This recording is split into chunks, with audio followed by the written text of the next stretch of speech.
So the ATM, and it lays out your standards, like what is the minimum standards on all kinds of tasks. So like you have different maneuvers that you have to complete, and you have to stay within this standard.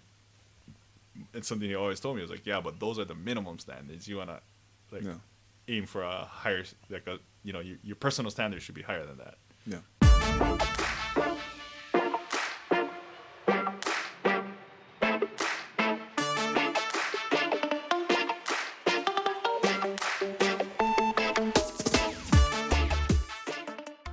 How's it, everybody? Thank you for joining me. Today, my guest is my twin brother, Paul Angelillo. For the past 17 years, he served in the Hawai'i Army National Guard. He started as a lowly enlisted infantryman and progressed to become a warrant officer and is now a Black Hawk pilot. We talk about the importance of having mentors and how our mastermind group pushes us to constantly improve ourselves. And I'm not gonna lie, we get a little bit drunk, but that's exactly how a lot of my ideas were born. That's how the idea for this podcast was born. So even though we get a little drunk, I still feel like you'll get some sort of value out of this. If you want to follow along with the show notes, you can head on over to farmeruphawaii.com/mentors. Enjoy the show.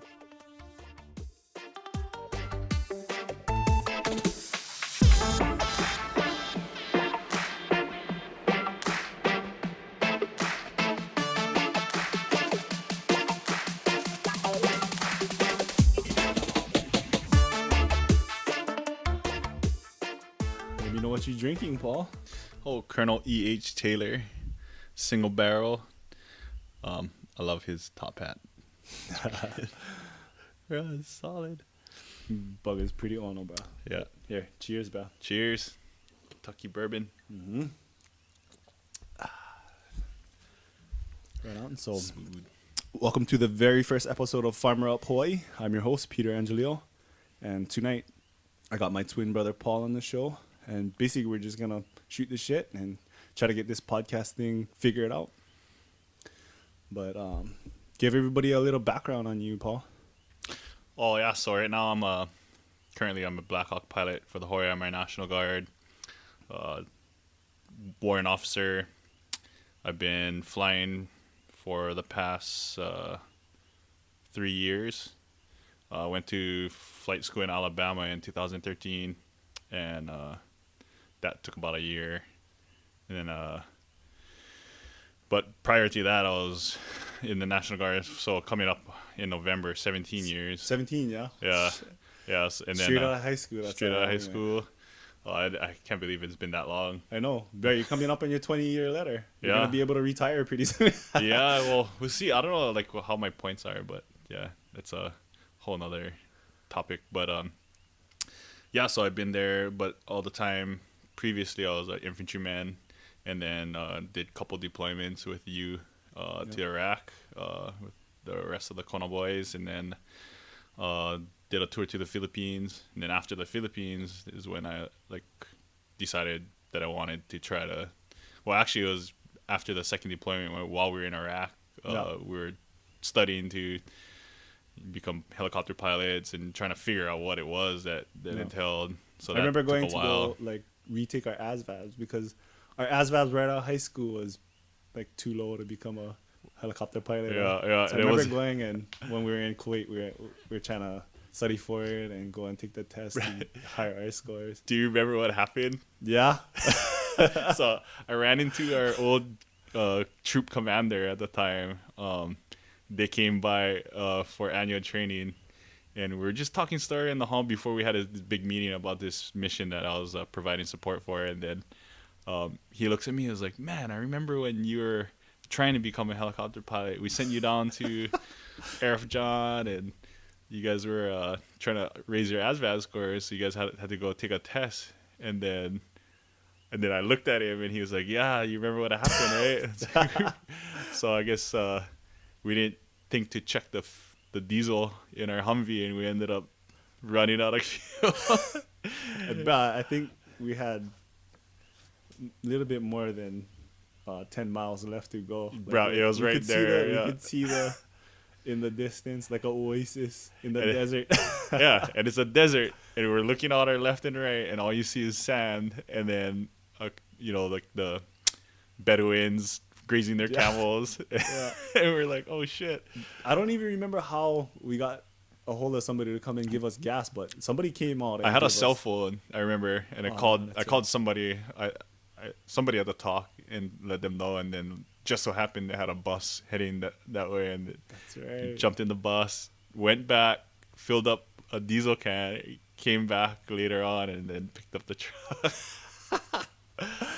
Yeah, so, but it was crazy that like he remembered that too. Yeah. But yeah, so then it was kind of cool, and that's the thing with the guard. Like I've been in for so long, made a lot of friends, connections along the way, and then yeah, it's just a small world. And then Yeah. now that I'm in the aviation industry, it's even a smaller circle. Like the industry is very small, so Mm-hmm. you tend to make a reputation for yourself. Move a little closer to the mic, please. Okay, shoot. Raja. But Yeah, so and then right now I work for the Army Aviation Facility in Hilo, full-time pilot. So over there we do a lot of the maintenance, and it's full-time because so National Guard, we own the aircraft, but you cannot come in 1 weekend a month to maintain them. There's No. like a lot of stuff that it's heavy. So and then we have the same minimums like required by active duty pilots and air crew members and whatnot. So we have And they're full time though. yeah, they're full time and we're part time. Oh, so like that the traditional National Guard soldier is only 1 week in a month, 2 weeks Yeah. a year. So a typical, they call it M day with your traditional pilots, where they have a full time job and then they come in on their weekends. But for aircrew members, we have to maintain what is called or we come in and do additional flight training periods. So it's usually like a guy, he has a full time job. And he has to when he gets off work, he has to come by, maybe once a week, twice a week, or whatever. You can space it out however you need, but you have to make the same 48 hours every Just semi-annual. as somebody that's actually doing that Every day, 8 yeah. hours a day or Yeah. probably more. That's their only Yeah. job. That's their only job. Yeah. But yeah,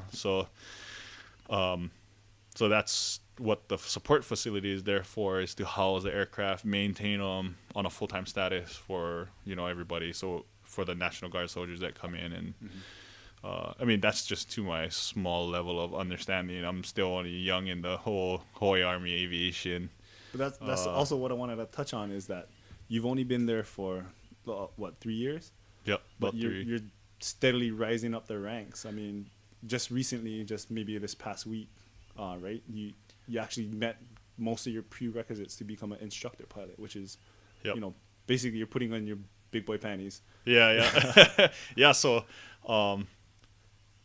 every brand new aviator that comes out of flight school, like you're like square one, you're bottom of the barrel, and then you kind of gotta work your way through. You progress, and especially in this environment with its part-time status, it's all on you. Like it's on the individual to schedule his training, to make sure that he's sequencing them out in a manner where he's gonna meet his annual minimums, and then it's a lot of extra work, to maintain those, especially when it's not your full-time job, Yeah. So it takes longer, but I was lucky to be brought on full-time to help with some pilots got deployed and they left a big gap at the facility, so I was able to come in and fill that gap. And then at the meantime, I was just I try to be a sponge as much as I can, just learn from everybody. And that's one thing, this one guy, it always stuck with me when I first got here. He was like, yeah, just always a student. And that always a student. Like I approach every flight, every opportunity, like every day at work, even though we're not flying, I'm still trying to learn more about my craft, try to perfect different things. And there's always gaps, there's so much information where you have to kind of constantly, study and test yourself, or even have friends or mentors, so test yourself. So it's smart, or it's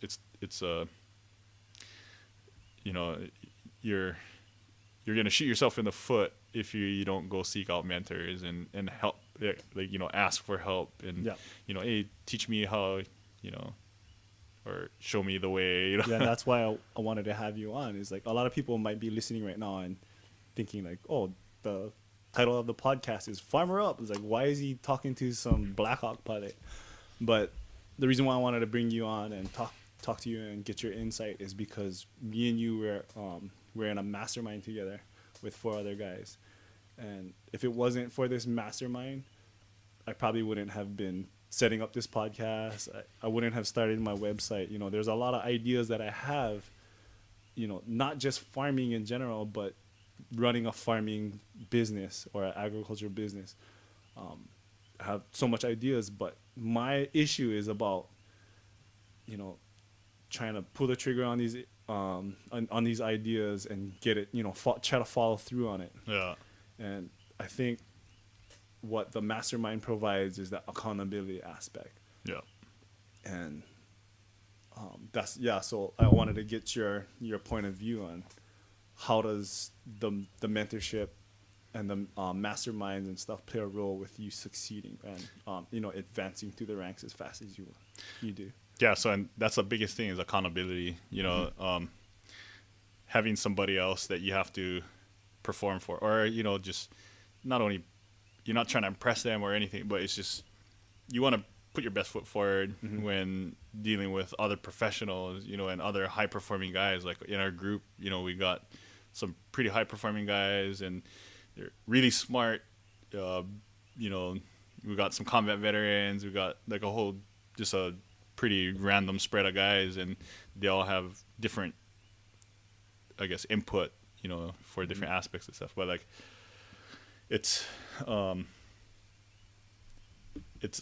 always refreshing to know that there's somebody that's gonna quiz you or ask you, hey, how are you coming along with that, that goal you set, or it's just, for my military side, we're actually there's training programs set in place to where we get assigned a mentor and whatnot. But then the program is always you make it, or you get as much out as much as you put in, So it's a lot of lifting on your own part, but that's with everything too. Exactly, right? Yeah.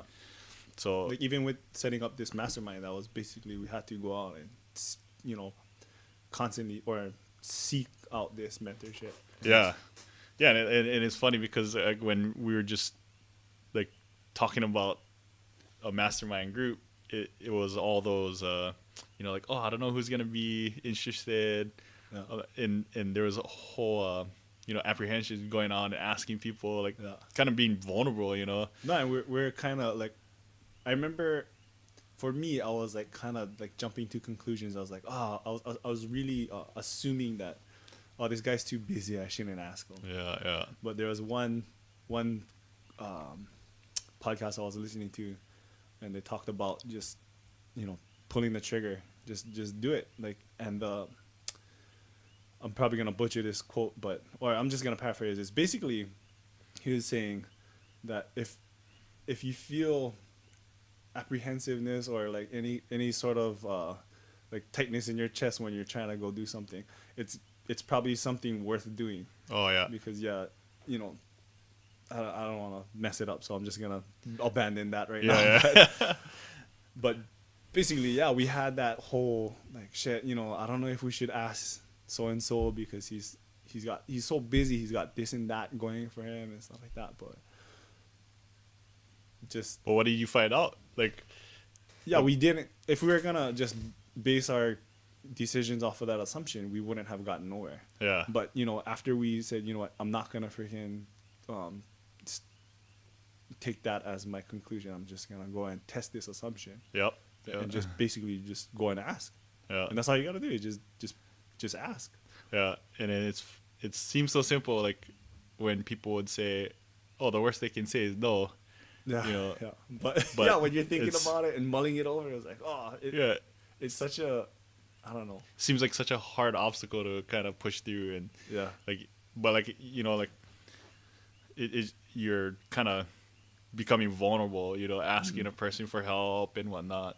But the other way, like, I think one of the reasons why guys were jumping on board, they're like, oh yeah, I'm freaking stoked. Like, hell yeah, I want to do that. And here's some Yeah. suggestions. Like, it was because, um, it was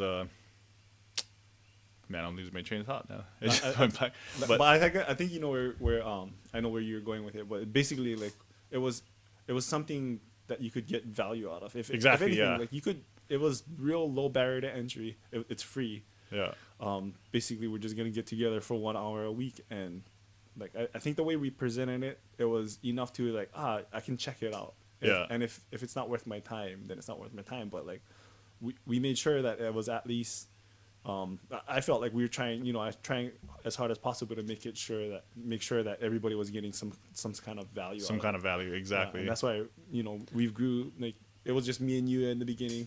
We had one mastermind together with me and you, and we are like, we just got to put a trigger in and do the ask, and went out, got 2 more people to join, and now we got 2 and total to 6. Yeah. Yeah. So, and that's the thing. You never know when a mentor is gonna arise, or just appear for you.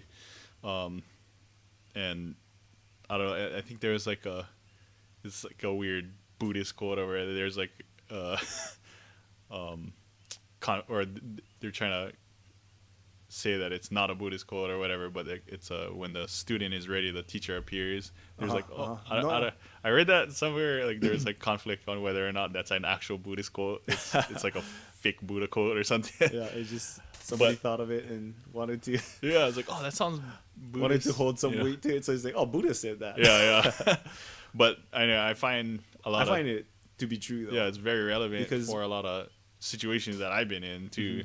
So, but there's a lot of guys, or I'll call them father figures in my life, that were pretty much mentoring me throughout, telling me what was kind of like, yeah, that's kind of dumb, and I had a lot of dumb decisions that I made in my younger years and whatnot, and then I had those guys telling me, just being that voice in my head, and then I wasn't ready to hear it, but now that I think back on it, I'm like, oh man, I would have saved a lot of time, a lot of heartache if I kind of listened to those voices, Yeah. And one thing, before I tried to become a helicopter pilot, I was very headstrong, I guess. I always thought like asking for help was a sign of weakness. Yeah. So I would never ask for help, and I'll always like try to do something on my own, and then kind of get the finished product out, and then I guess my overall goal was like to get praise, like, oh, you did it all by yourself, or it's an ego thing. Yeah, it was an ego thing. And then I realized later on, especially when studying to like learning all what it took to become a helicopter pilot, or it wasn't gonna, like, I wasn't gonna do it. Like, I had barely any smarts. I had to ask for a lot of help. And there was a lot of people that kind of paved the way for me. There's guys that became helicopter pilots in front of me, and then I realized, I was like, like, maybe I should ask them, like, what worked for them, or like, how did you guys become pilots? Like, because one of our friends who we used to work with in high school at a restaurant, he's a helicopter pilot too, in the same unit that I became a pilot in now. And he was kind of my like biggest supporter at the beginning. Was like, dude, just take the test, study hard, it's gonna take a lot of work, and kind of laid out in front of me, like, here's what you need to do, and it wasn't like he was telling me how to do it. It was, he was giving me the tools, and allowing me to try to figure out how to get there for myself, and that's the only way you can kind of, it seems kind of abstract the way I'm explaining it right now, but No, but I bet you jumped on it because like, not to cut in, but like, this guy is a legit big hitter. He's in the Hawaii National Guard going for the SOAR unit. well, yeah. So he's actual in the 160th Special Operation Aviation Regiment right now, and he's the only National Guard pilot from Hawaii that we know of in history to go to that unit. Yeah, and he's actually operating right now. He's actually operating right now. He's I talked to him just a few weeks ago, and then he was on his way to undisclosed location. And so he came home for real quick to say hi, and then send him off. And yeah, so he's out there right now doing big things. I sent him a Snapchat the other day, because that's like, seems like the only way you can communicate with them, because they can get like sporadic pieces of internet like in random places, but their cell phones don't work, so like Snapchat I found was like the best way to communicate with him. But he still hasn't gotten back to me, but I know it's because like they're still downrange operating and whatnot. But so I latched onto that guy when I first came back, because like I could tell this guy you is, could tell he was like going somewhere big, high performer, and he at that point he wasn't going anywhere. He was the instructor pilot for us. I came in and I was like ready. I was the sponge. I was ready to take in all this knowledge, and he was there. And then he brought me up to his standard. And something he always told me was, for Army Aviation, we have something called the Air Crew Training Management. It's the ATM. I don't know. I just forget the acronyms already. Too much fucking acronyms. Too much acronyms. Forget what they stand for though. But then, so the ATM, and it lays out your standards, like what is the minimum standards on all kinds of tasks. So like you have different maneuvers that you have to complete, and you have to stay within this standard. And something he always told me was like, yeah, but those are the minimum standards. You wanna aim for a higher, like your personal standards should be higher than that. Yeah. And that real mindset of like mentorship relationship. Like I just felt like he was my boss telling me something to do. Yeah. But it wasn't only until after a while he left, like soon after that, maybe about like a few months after he didn't really announce it, because it's such a hard process to get into the 160th. And for those who don't know what the 160th is, they're made famous for Black Hawk Down.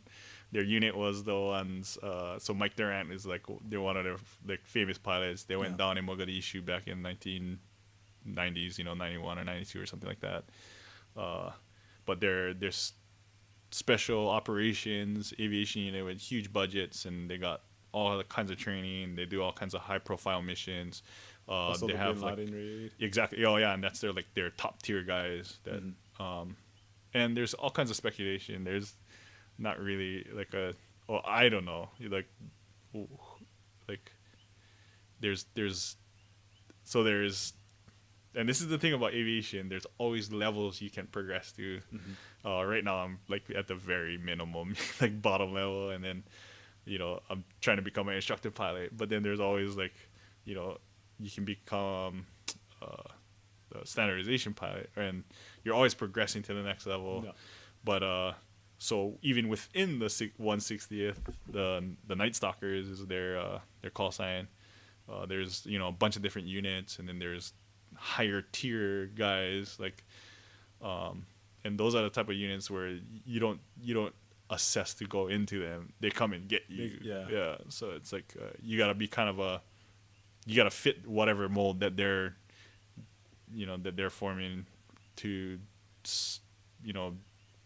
operating whatever missions that they're doing.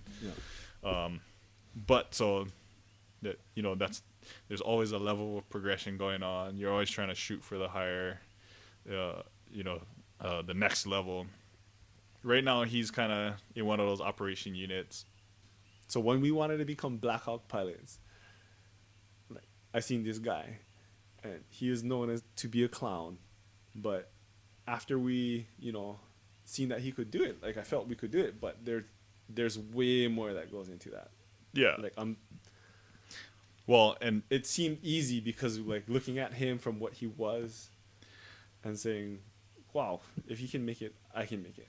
yeah. But there's way more that goes into it because there was a shift in him. And I don't know his whole story of how he became one, but we can talk to you about what your story was and where was that shift, because I know you were a party animal.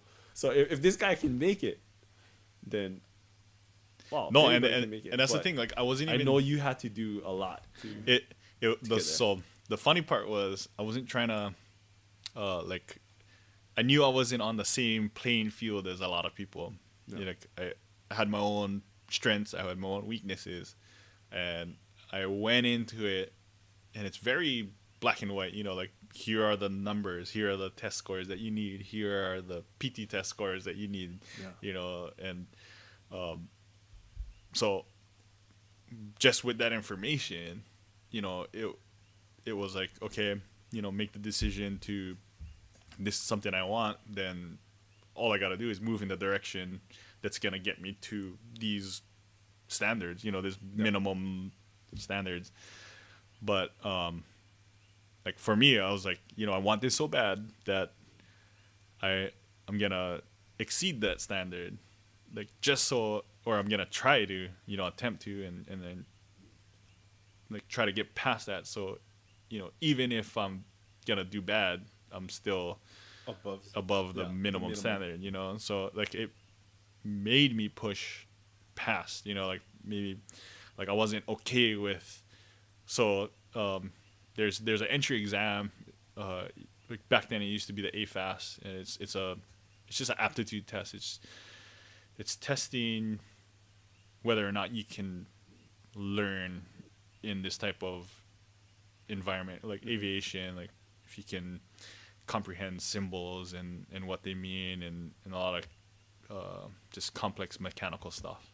Mm-hmm. But it's not hard. Like, for me, I found out a way to study it and get good at taking the test, and just kind of I guess I just found, like, that's where the switch was I focused a lot of my energy in just like an end state, you know, like an end goal, like, because before I was kind of, like, before I even wanted to become a pilot, you know, I was just kind of not really knowing what I wanted to do. You know, we're just, I guess, partying a lot, or I was partying a lot. I was partying too. Yeah.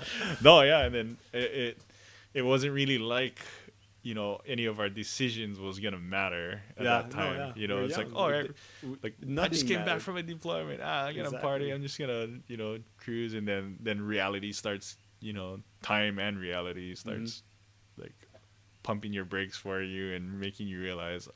So for me, it was like, you know, I need a, and it wasn't really like I wanted to set that goal. It was, I saw it as a opportunity, and I knew people who were in the industry, and kind of I got the cue from them, and then you know, at the same time, there's another guy who was our medic that was like going down the same path, and I was like, oh, let me just jump on your wagon too, like, let me hitch my wagon to yours, and let's try to figure out what's, you know. And so I got a lot of tips from a bunch of people, you know, and it wasn't your typical mentors. It was just guys who were, you know, they just kind of appeared, you know. Yeah, no, and that's one of the other points that I want to make too, is that when you say mentor, you think it's somebody that you hold a relationship with, and you're gonna actively seek their advice and stuff like that. But what I find is that even with just listening to podcasts, or just, you know, reading or listening to audiobooks and stuff like that, that's, you know, you gain a mentor there. Yep. See, and that's the thing too. You know, there's good mentors and there's bad mentors, and they're all over the place. And I can always just, you know, observe. Like, so what I've learned to be is a good observer of people, characteristics, and because I'm constantly trying to mold I'm trying to, I guess, improve on my current situation. Yeah. And I don't know if it's because I'm always trying to progress to the next level. Like there's always the next level to go to, so I'm always trying to improve on it. But like I'm very aware of like my surroundings and looking at people and saying, like do I want to emulate this character? And it's not like I'm trying to be somebody else, but it's taking the lessons or having a perspective on how a person conducted themselves in a certain situation or how they handled something. I always try to draw something, and that brings us back to my whole that saying that always a student.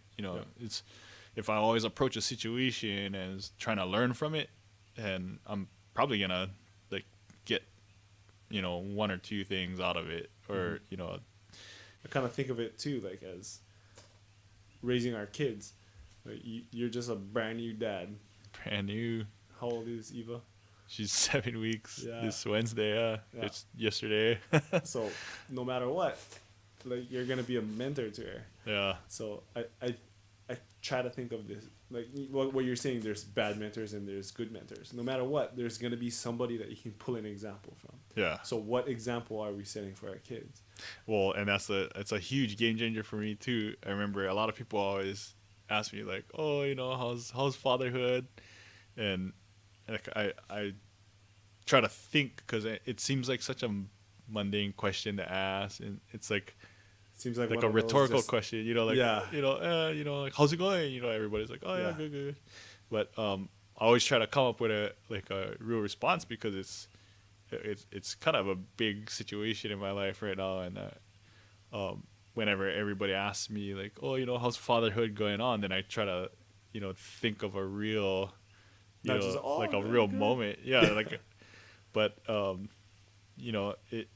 I really like a lot of my priorities has shifted now, and it it's such in flux right now, like trying to figure out how to fit whatever lifestyle decisions I'm gonna be making, how is it gonna fit with a new addition to the family, with my wife, with the family as a whole, like it's like constantly moving pieces around to make sure that and I've never had to experience that before. I never had to make decisions that's gonna I guess it wasn't as a parent as it is now, that decisions that I make affect people around me, Yeah. and I remember Now it's even more apparent. yeah, well, and I think that was my problem back in the day too. It was just kind of, I didn't really care, like Yeah, I thought only, you're single, like you're only, and I making thought decisions my for yourself. decisions were only gonna affect myself, it's gonna stop, but it's a ripple in a pond. kind of Exactly. thing. But I mean, you didn't kill anybody. yeah. Like, oh, let's just get this. Not that I shit. know of. But you didn't. I mean, shit, you weren't that bad. Yeah, But, yeah. like right now, like I think just to jump back on track of like what we're getting at is that, it's just the mindset and having that awareness of how your actions affect other people. Yeah. And searching for mentors, you're looking for somebody that's gonna help you propel in your situation or whatever. But you got to think of your actions, your own actions too, and how it's gonna affect, the people that's looking up to you. Yeah. And you might not know it, but there's people, and especially now you're a father. And that's the thing I keep having to remind myself is that I have 3 little pairs of eyes looking back at me. Yeah. How am I gonna conduct myself? Yeah. Yeah. Well, let's take a Like break even- real quick, Yeah. We'll take. and then maybe take down another notch in that E.H. Taylor. Come back Single a little bit more barrel. lively. But thank you guys for listening. We'll be right back.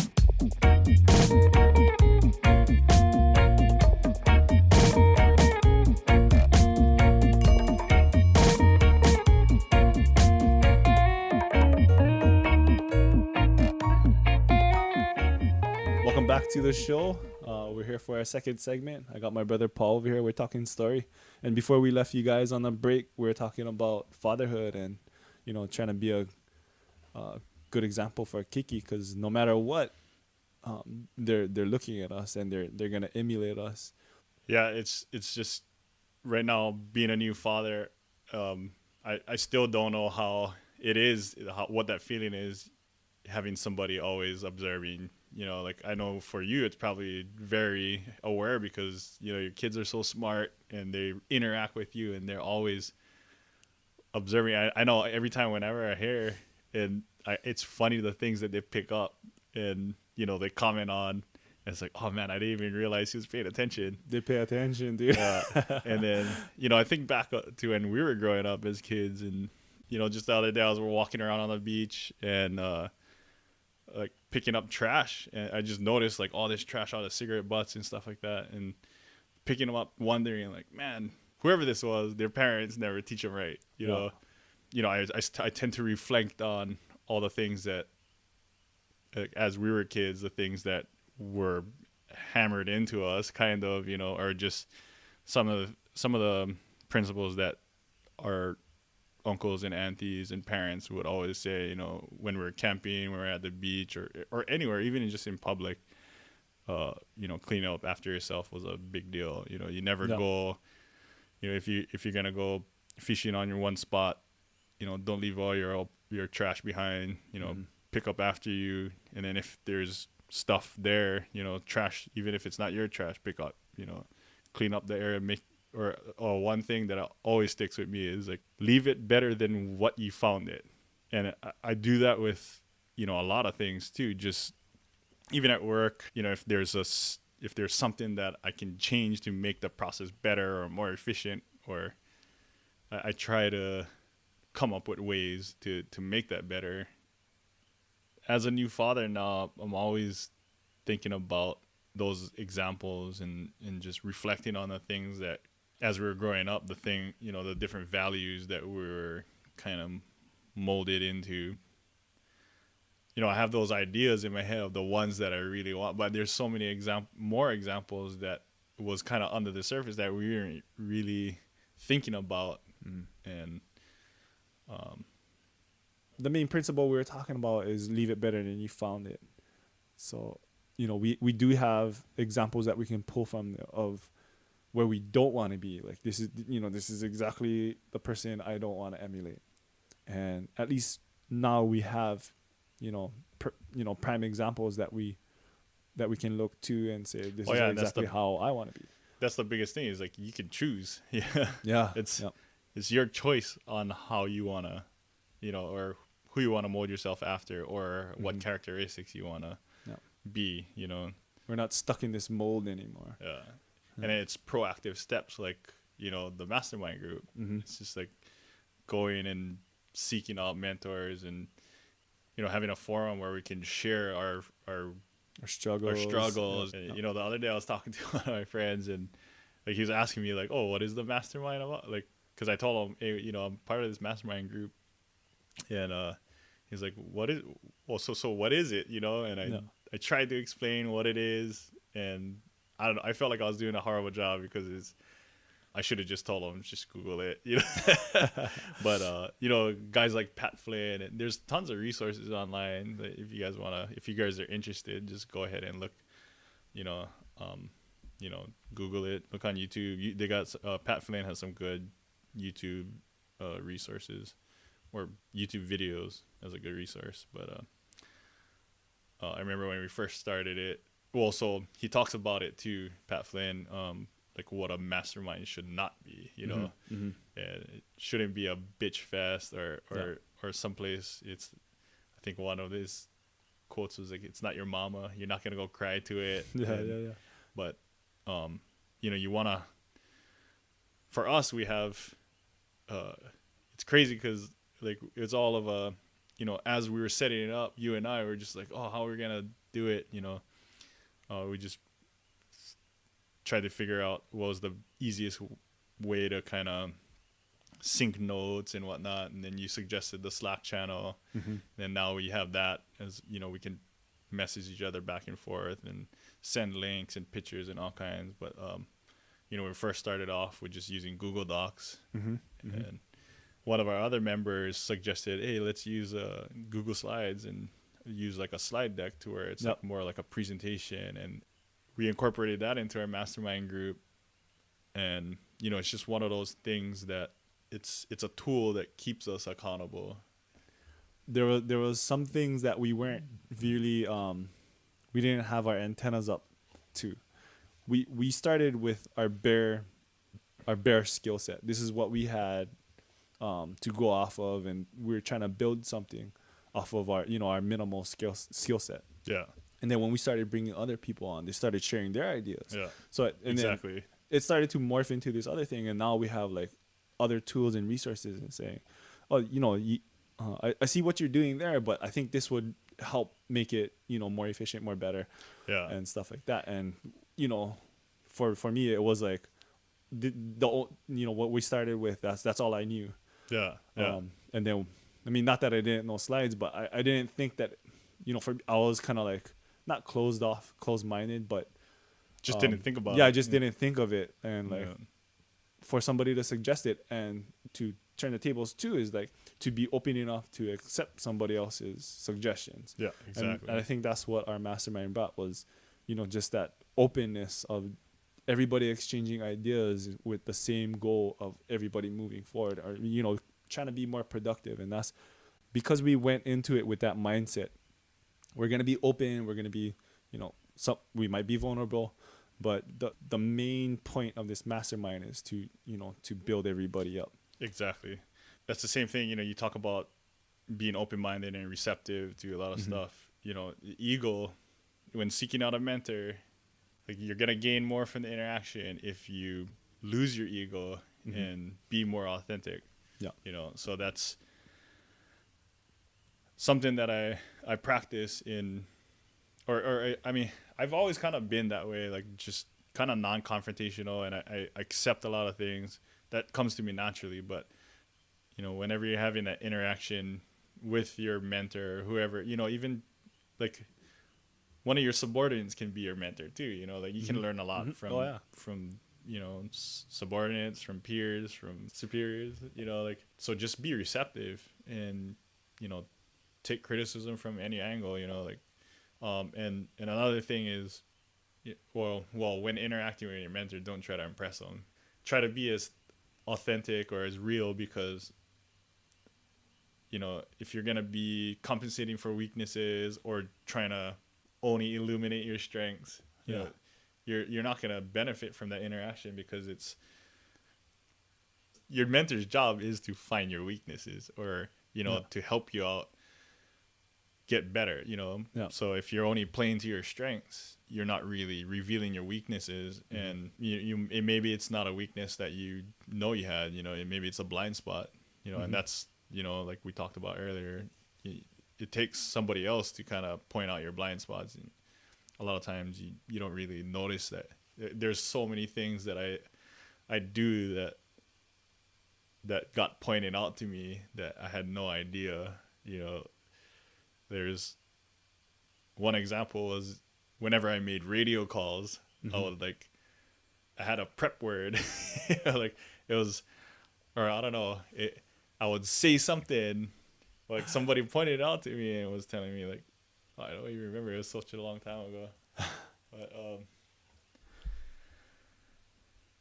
after they pointed it out, it was, I noticed myself doing it, and then I was able to catch it. Basically what I'm trying to say. Yeah, and it's because it's probably because you weren't aware that you were doing it.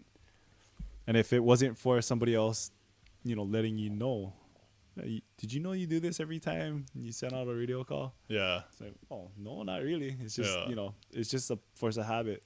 Yeah. But, in order for us to improve, and, we need those people to actually come out and say, like point out those things that we need to do, because a lot of times we don't even know we're doing it. Yeah. And then you'd benefit more if you don't take offense to that person pointing out that weakness. Yeah. Like it might be a hard pill to swallow, but it's what's going to fix it, Yeah. I like one thing I learned too was that, if you are feeling adverse to that comment, or if you do feel emotionally strong towards a comment like that, it's usually something within you. It's a insecurity within you. It happens to me a lot. We'll be flying along and somebody's telling me like, "Oh, that like what you did, like, or the way you're doing that sucks right now." Yeah. And I would have to kind of swallow my pride, and like I would feel like, a well of emotion, or just emotion welling up inside of me, and then I would have to. I mean, I always try to take a couple breaths before I react, and like I like to call that taking the medicine, like just swallowing that pill, Yeah. and then just letting it soak in, and then letting yourself realize like, yeah, just like don't immediately think that the guy's an asshole for pointing that out. Yeah. Just kind of learn from it, and make a note. And if it after thinking about it, don't let the mission get derailed by whatever conflict you're having, and make a note, talk to him after, when you can have some time on the side, and do it in a, I guess, professional manner. But it's such a key thing for pilots, to have good crew coordination, so like, because like in the Black Hawk, it's a pilot of, I mean, it's the minimum crew is 2 pilots, so you always have to have 2 pilots, and you don't want to be fighting with your co-pilot or your pilot in command. Yeah. You want to have that good relationship in the cockpit. You don't want to be and even like sometimes for me, like I want to correct that, somebody, because I can tell that they're doing it a little bit shittier than what I would be doing it. And I have to stop myself and like, is it worth me telling him or pointing it out? If something that if he's doing is unsafe, then of course, yeah, point it out. But if it's just 1 degree off the standard, like, it might not freaking really matter. Yeah. So, and that's where us as, me as a Army pilot, they teach us about aircrew coordination. It's like this huge thing where we're basically, you want to have, you don't want a climate of like tension. There's a lot of examples of when that goes wrong. You can go online and review all the freaking the crash investigations. So how do you do that though? Like what do you do when you feel yourself coming to a point where there's a lot of tension in the cockpit and you gotta make it to your destination? You point it out. Well, you kind of just bring everybody back down to one level, and just, it's easy to do with a crew of Army aviators because we're all trained and we've seen all the examples. So once somebody feels something's getting derailed or the tension is getting a little bit too high, like just any person that announces it, everybody will take them seriously. Like, we'll analyze the situation and be like, okay, we gotta like calm ourselves down, or so in the Black Hawk there's 2 more. There's the pilot stations, there's co-pilot, pilot, and then 2 crew chief stations in the backseat. And then there's like the huge cargo area where there's the rest of the passenger seating or whatever configuration you're but in a standard Black Hawk you have 4 crew stations where they're all part of the crew. Or something that I always tell like my crew in a crew brief is, anybody can call a go around. If anytime you see something unsafe, announce it, whatever it is, So like basically a go around is if you're coming in for approach and it seems unsafe, you can abort the approach while you're still in a safe, you have safe clearance. You're not too close to any obstacles or other ground, and you can safely pull in more power and then get away from the situation, you know.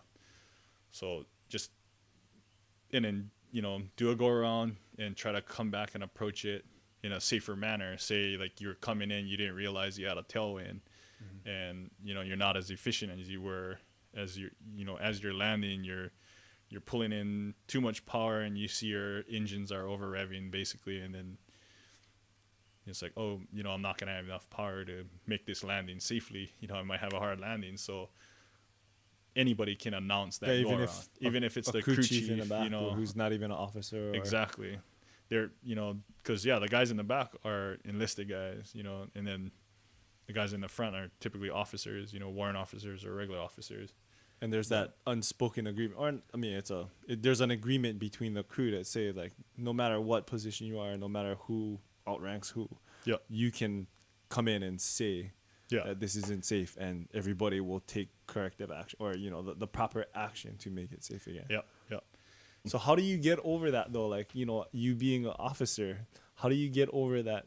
Do you see other people that have that issue with ego, and if you had to deal with it yourself, how did you get over that?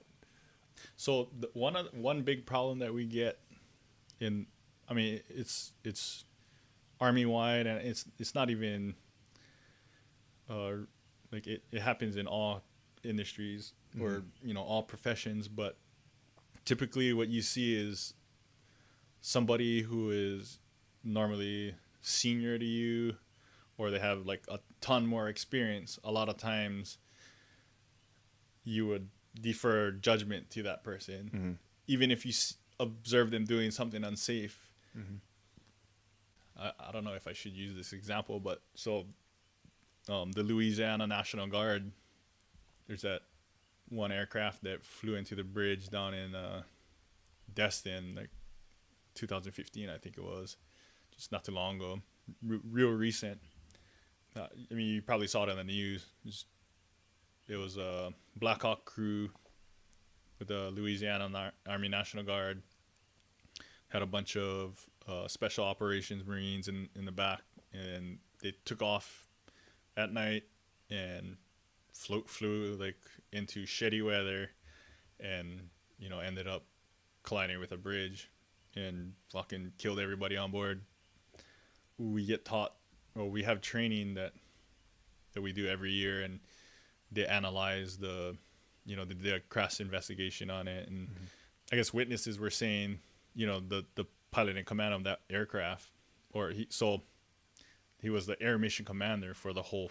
There was a flight of 2, so he was the overall guy that was in charge, and it was his decision to continue mission even with the shitty weather, and nobody said anything, you know. So you see the consequence of just that, something simple as you not speaking up, you know. Yeah, because how many other people were on board? They could have said. Yeah, there was tons of people, you know, like there was the crew of 4 that was in that aircraft, you know, they participated in that mission and their own death, you know.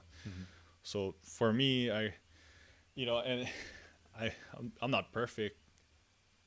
I don't know. It's something that I'm always trying to figure out if I'm good at, is, you know, making that safe call, you know, because there's sometimes where I'm looking at a situation like, I've done this before, it's fine, you know, and there's always stories about those guys who, you know, even in my unit, it's like, oh, this guy, like, he was you know, Tantarani flew out to IPO and ended up like flying into the clouds, couldn't see shit, was pouring rain, and you know, like we kept telling him before, like, hey, kind of looks cloudy over there, kind of looks black.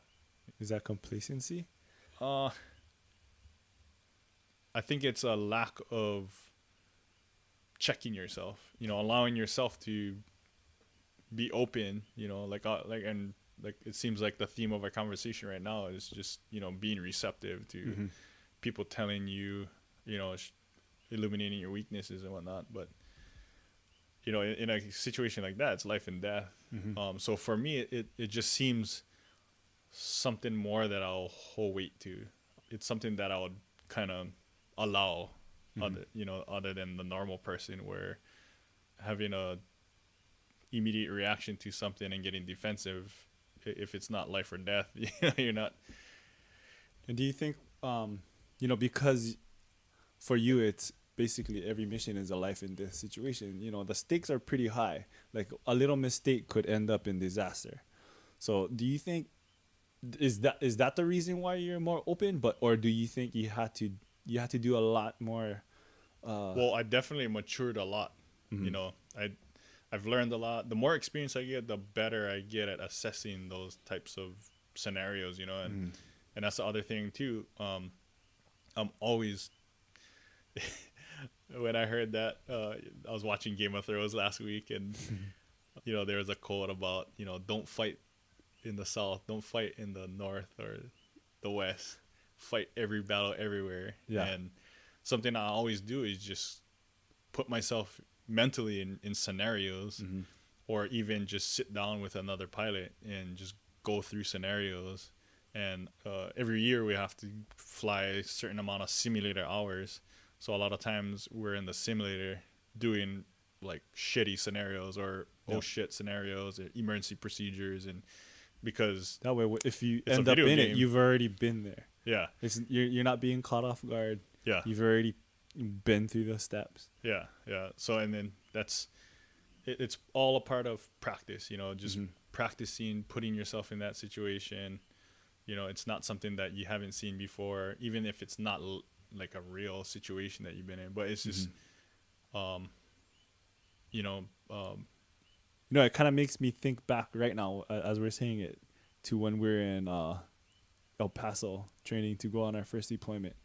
And, our evening time after training, we had a full training schedule during the day.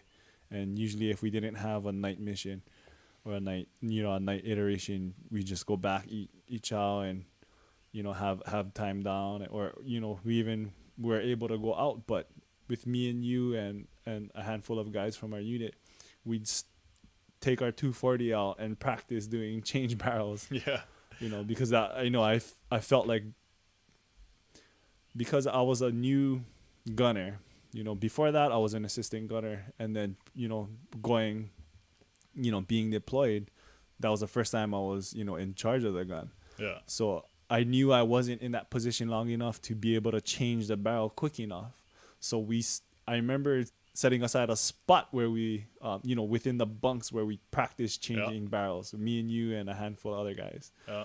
And I felt, the eyes of the other units passing by, because we kind of were in the line of the, the bathroom and the latrine. Yeah, and we were right next to the main door too. Yeah, Kind of, and they would be walking by looking at us like, what the fuck are these kooks doing? mm-hmm. But for us, just bring it back to that quote. You want to be in every scenario. You want to put yourself in that scenario before. Yeah. Because especially because we've never been in that scenario. Like, Yeah. I mean, there was a lot about that scenario that we've never been in already. Exactly.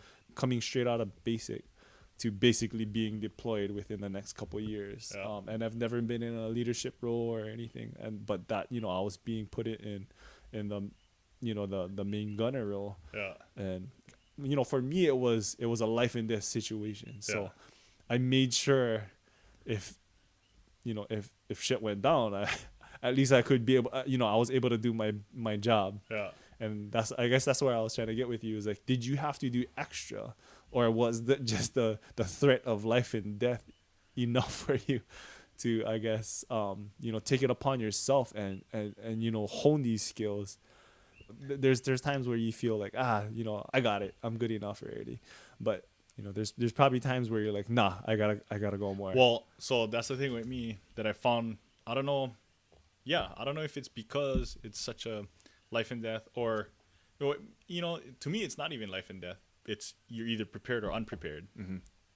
If you're prepared for this certain emergency procedure or a scenario, your odds are greater, to survive it. Mm-hmm. So even when I don't want to do it, it's not even an issue.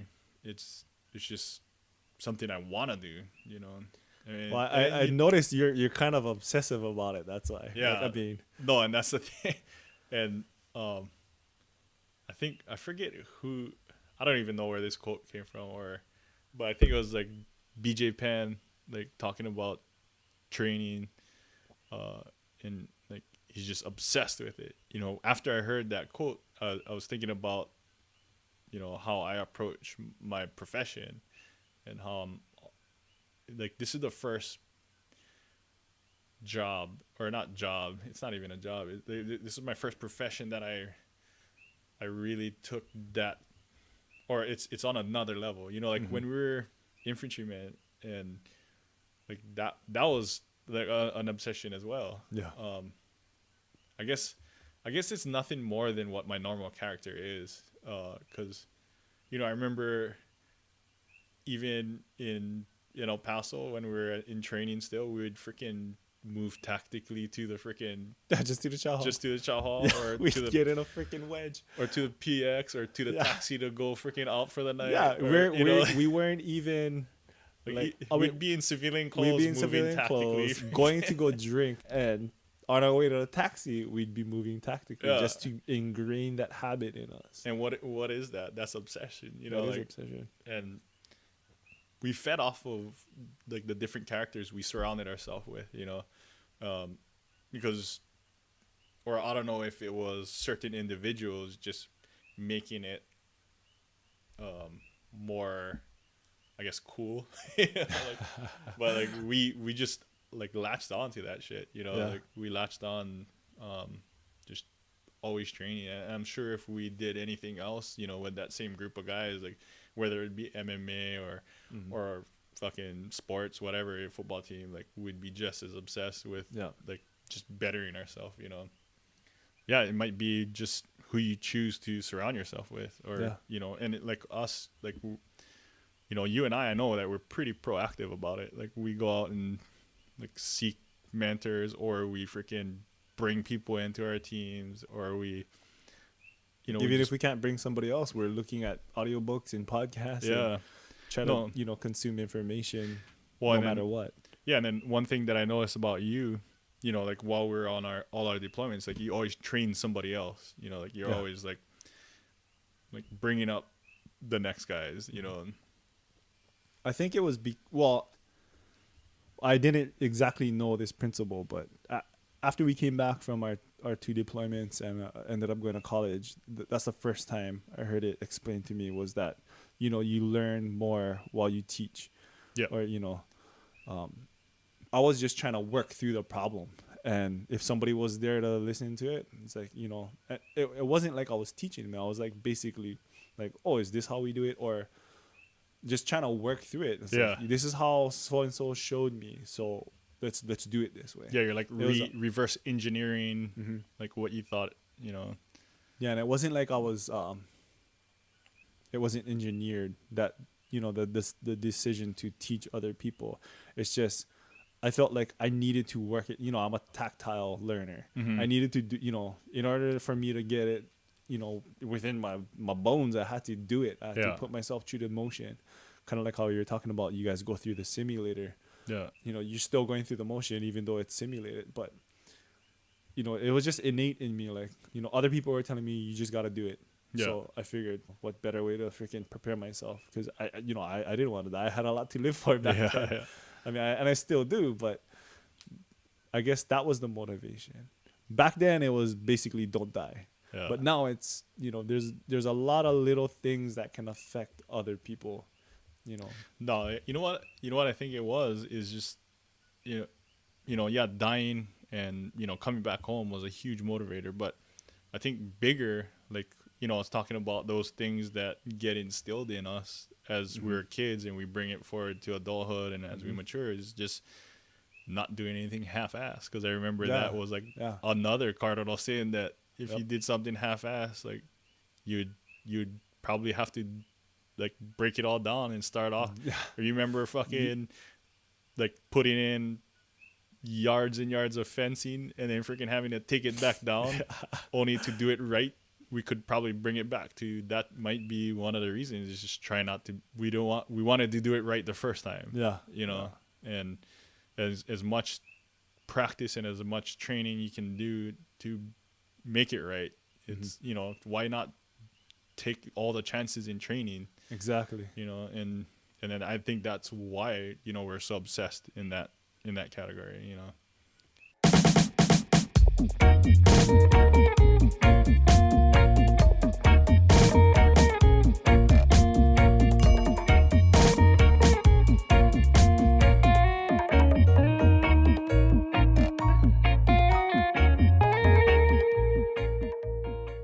All right, that's it for this episode. If you're hearing this, that means you've listened through to the end, and I appreciate you for that. We went on to record a whole lot more, but I wanted to keep it to under an hour. But if you've gained some value out of our conversation and feel someone else will too, go ahead and share it with them. I'm Peter from FarmerUpHawaii.com. Thanks for listening.